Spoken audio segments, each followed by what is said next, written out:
Welcome to episode 2 of my 12 zodiac-based gods series following Aries on the war god. This time I'm going to talk about the Earth Mother of Taurus. All of this is showcasing my Altar Oracle statue deck on Kickstarter, which you can support by going to the link in the description. And with that, let's get started.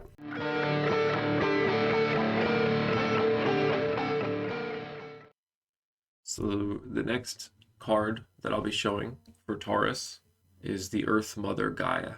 And Gaia is a very common and well-renowned and accepted goddess for many cultures today. So like Gaia is one in the Pandemonic Pantheon that is already regularly worshipped by modern pagan movements. And I try where I can to integrate those types of things where there's a deity that is regularly worshipped. Or that's at least widely recognized, even from a secular perspective. Even on like Earth Day, it wouldn't be crazy for someone to pray to Gaia or to mention Gaia in some manner, or to speak of the Earth as the Earth Mother.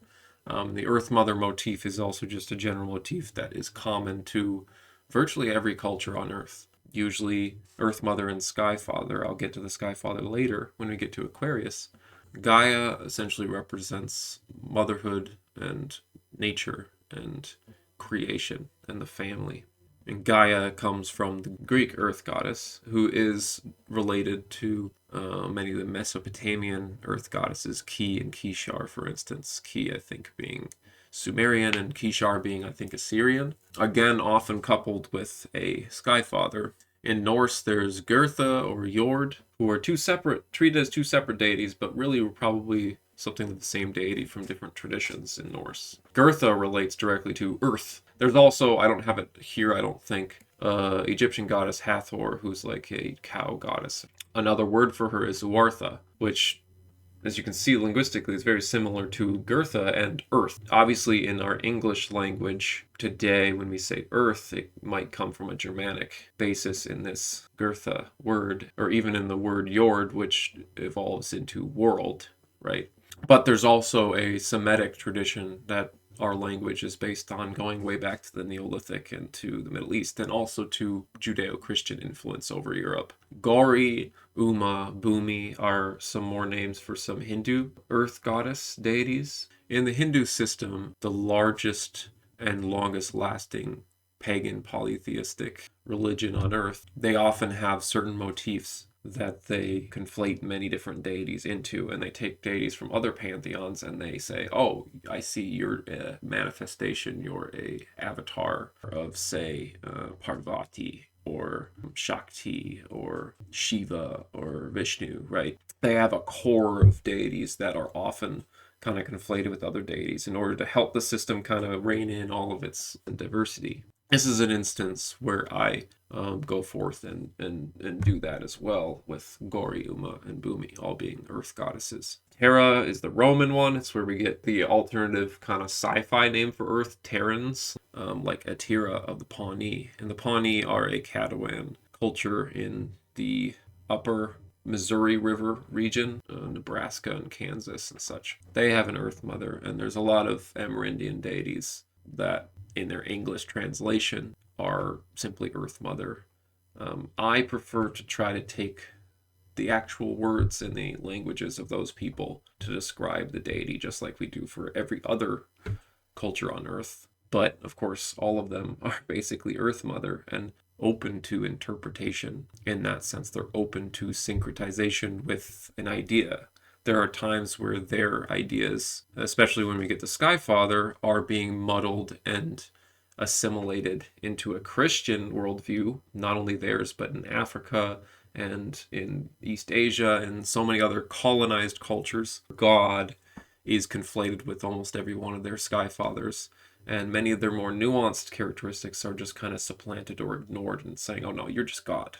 See, assimilation is not the same as syncretization. It's not the same as exchange. What I'm trying to do here is show a multifaceted idea that has many different manifestations throughout many different cultures, and create a depthful deity that has all of those aspects in mind and is balanced by all the other aspects in every other deity Even in a lot of neo-pagan movements these days, we tend to settle for 3 deities. Some people tend to worship only one or a few in any particular idea. Say in heathenism, Odin is often worshipped more than a lot of others, or Thor is a very simple one to get started with, or Freya. Anyway, there's Dimu of the Chinese, relating back to that kind of Ki Shar, Ki Gi idea of earth. This relates to Dagom, who's the Proto-Indo-European Earth Mother, which is a reconstructed name. It's not what name we know for certain that they said was the Earth Mother. It's just a reconstructed proto-language name, and evolves into Zemele and different kind of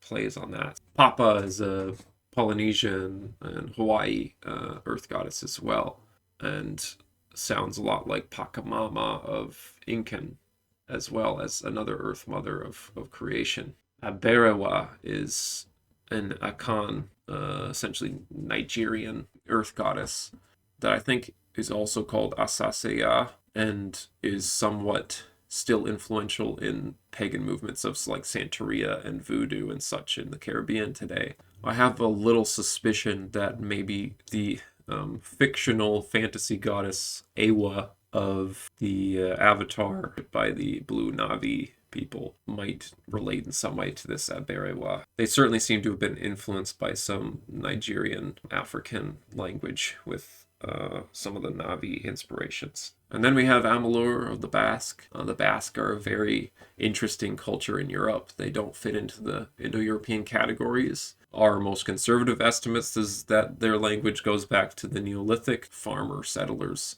of Spain that came from Anatolia and the Levant, probably even Tartessian, which is a language and ethnic group that kind of died out or was integrated by the Phoenicians when they started to colonize southern Spain.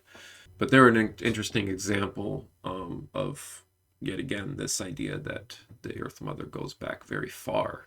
There seems to be a trend that happens with Indo-European research where people assume that it's basically the oldest linguistic commonality that any culture has. I don't think it's anywhere near possible to argue that Proto-Indo-European Earth Mother Dagom was the first Earth Mother, and it's the oldest language, or it's the mother tongue of humanity, and that's not true at all. There are many different language groups that are not Indo-European. And there are some language groups like Finno-Ugric that are more closely related to Indo-European than to other languages. And some people argue Altaic languages might be related a little closer as well, although that's not proven. So there's all these different language groups that are not directly related to Indo-European, and which have their own names for Earth Mother and Sky Father and Thunder Gods, which actually bear resemblance to one another. And that's not because they are all Proto-Indo-European influenced. It's because there is a linguistic commonality, or many sets of them that go back way further to even deeper roots than whatever is Proto-Indo-European. It'd be proto. I would definitely argue that the sort of linguistics behind someone like Ki and Kishar of Mesopotamian, or Gaia, or even Goethe of Norse, goes further back linguistically than Dagom does in the Eurasian steppe. If Earth Mother and Sky Father is something that's worshipped a very long time ago, like say with the Venus figurines that are found throughout Europe and much of the world, all the way into the Mesolithic, they are essentially depictions of an Earth Mother. If language goes as far back as the Mesolithic or far before that, which I would say it most likely does, then there might be a Gi or Ki or D sort of word or linguistic commonality that started back then and then influenced the Indo-Europeans in the steppe.